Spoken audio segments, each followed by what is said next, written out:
So you want to create the perfect boss for your party, but you don't want it to fall in the first round and you don't want to TPK your party right away, right? Because to be fair, if you TPK your party in the first round, especially, that's not a boss fight, that's a slaughterhouse.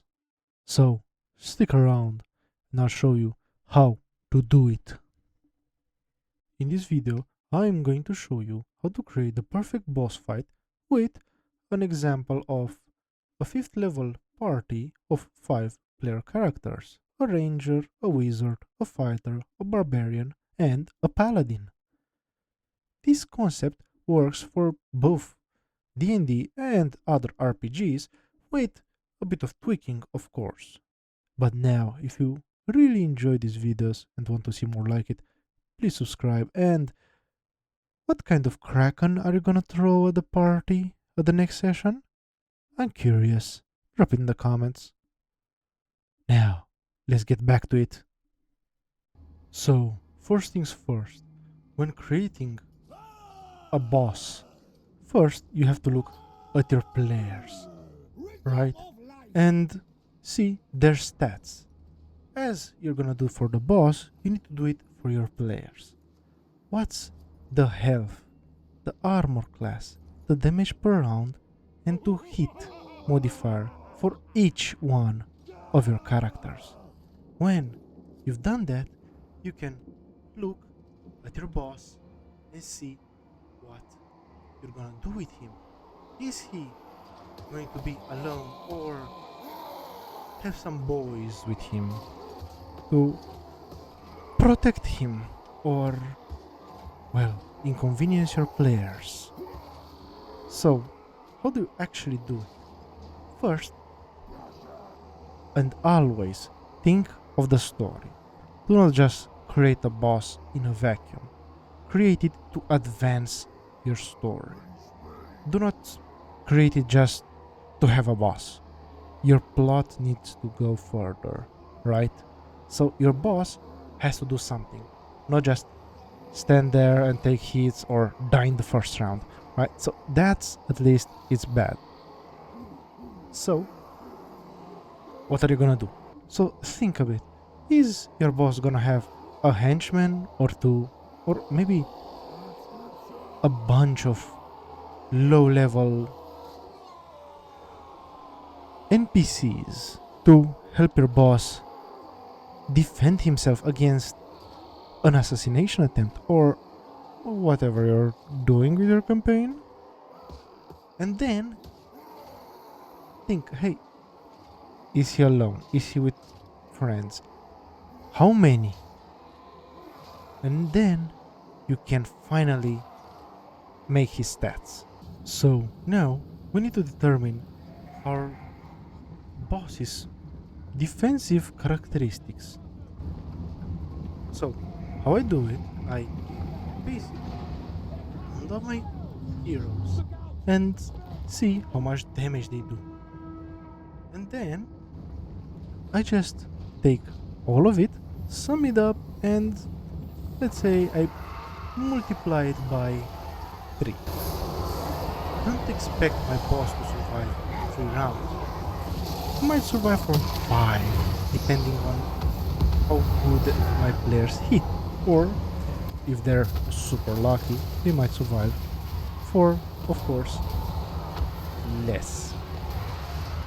But now, for my boss armor class, I look at my players to hit chance and also take a quick peek in the awesome table there is for what a monster should have at a specific challenge rating, and I basically say, hey, should he be really tough or not so much? Well, depending on what armor he has, I'm gonna say I usually, let's say, add a maximum of 9 or 10 to the hit chance average of my players, and that's roughly his AC. right? If I want him to hit him multiple times, that's good, but might just be a meat sponge, and we don't want something to hit continuously and soak up all the damage, right? So that's how you create his defensive stats.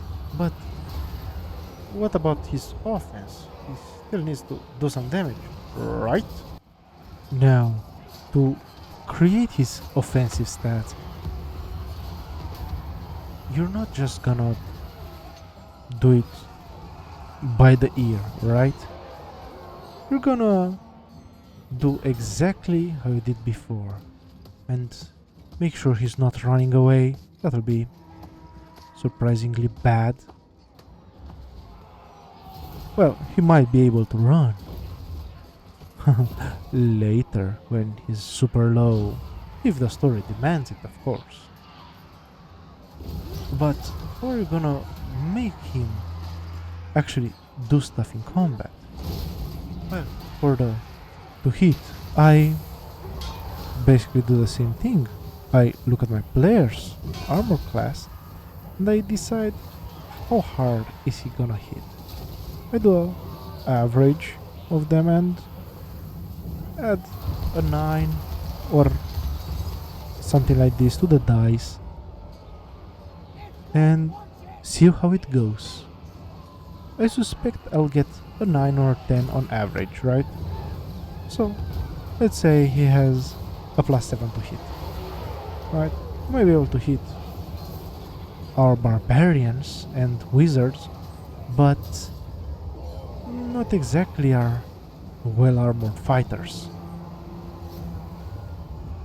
And for the damage, I look at how much my players have, I sum it up and divide it by the number of players.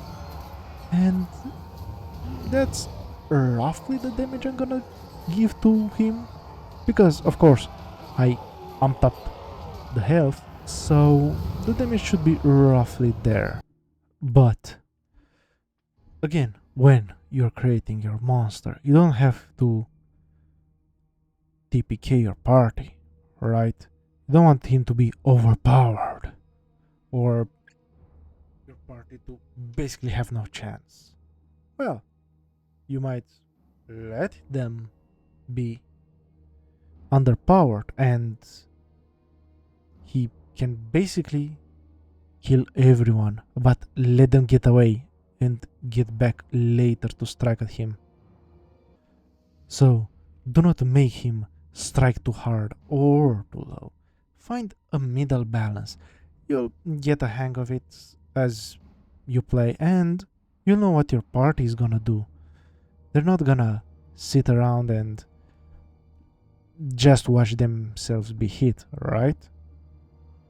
You've played a bit, so you know how your ranger is gonna react. How, if you have a rogue, is he reliably doing the sneak attack? And how is the tank doing? How is the casters doing in the back? You'll know all of this by playing with your players. You'll know roughly what to expect, and of course our players give us surprises, but that's what we play D&D for, right? So, what are you waiting for? Go and create your awesome boss fight for your players to enjoy and you to torment them with. But make sure it's balanced, right? So if he has a henchman or two, bring down his health and maybe to hit a bit, and the damage, keep it average. Don't overwhelm your players with a lot of damage in one turn. And always, and I mean always, when playing D&D, try to advance the story and don't just go for overpowered stuff. Go for what fits the narrative. And if you enjoy these videos and want to see more like this one, please subscribe, and I want to hear what is the next boss fight you're gonna give to your players. And how devious are you gonna be when creating him? Drop it in the comments. I want to steal some ideas. Fine, I'm gonna steal them. See ya.